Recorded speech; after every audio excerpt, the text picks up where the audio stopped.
guest here for tonight, Dr. Bisleen. Let us know how it be. What's up? Introduce yourself.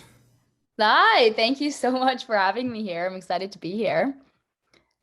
Do you want to do like a Yeah. full No, introduction? I wanna go ahead. Yeah, introduce yourself. Definitely, all the projects you're about. What's Yeah. yeah, all of it. Yeah, so I am a naturopathic doctor. I've recently started my own virtual clinic called the Mental Empowerment Center. So it's fully focused on really just teaching people how to master their mental health and work through specifically their anxiety and depression. I also have my own mental health campaign called All About Mental Empowerment. So I do a lot of workshops in the communities with different schools and organizations, teaching people the basics of mental health and giving them the step-by-step approach they need to master their resiliency. And currently, right now, we are working on implementing 6-week mental health courses in schools. So that's a big project that I'm working on right now. Yeah. Jeez, oh my God, you're everywhere. How do you do it? Oh my, how do you have the energy? Look at you. You're always like ready to go. So definitely hearing all those projects, gotta give a big shout out and big thank you to giving us some time of your day. I know, that you could be doing so many other things, but it's gonna be an awesome conversation that we're gonna have tonight. So, we're gonna get started with our first question here of the night. Would you kindly share your own story of a battle with mental health? Yeah, so I was diagnosed with depression when I was 16. So that was when I was about in like grade 10, grade 11.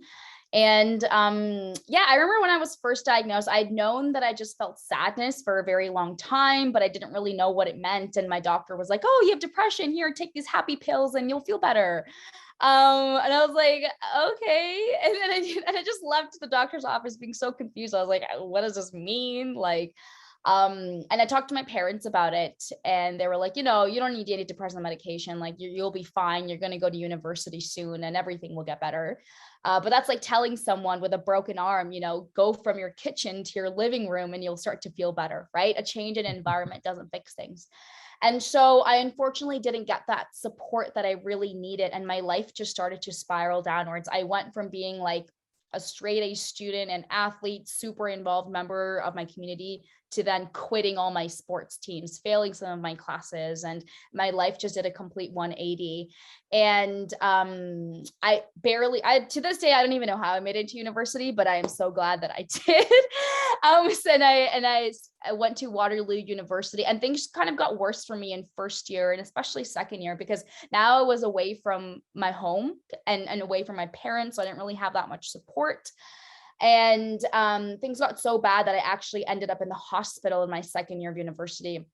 And I think that's when I was just really like, whoa, like things are bad now.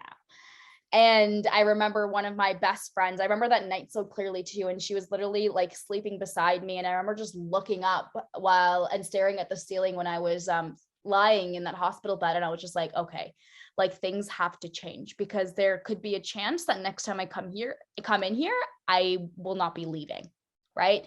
And so when I left the hospital, I literally made a list of everything that I felt like was wrong in my life. And I set about changing all of those things one step at a time. I started talking to different doctors and counselors. I started putting hours and hours of research just to see, what types of foods I should be eating, how much exercise should I be getting. And then, after putting in all that work, I was finally able to get to a place of having great mental health. And I didn't even know a place like this existed, like to actually, be in a place where you feel good most of the time. It's like, whoa, like this is possible. I know, right? It is. I swear it is.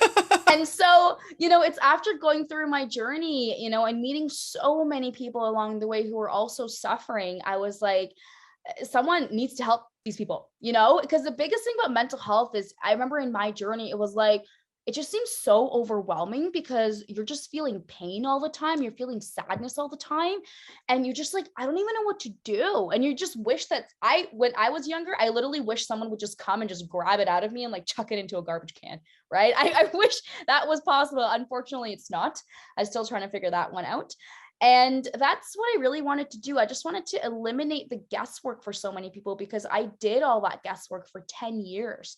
And so that's why I do so much of what I do, because I really want to help people create that strategic plan and tell them, like, this is where you start, this is where you're going to end up, and these are all the steps that you need to do on the way to help yourself get there, because no one is teaching that and sharing that, right?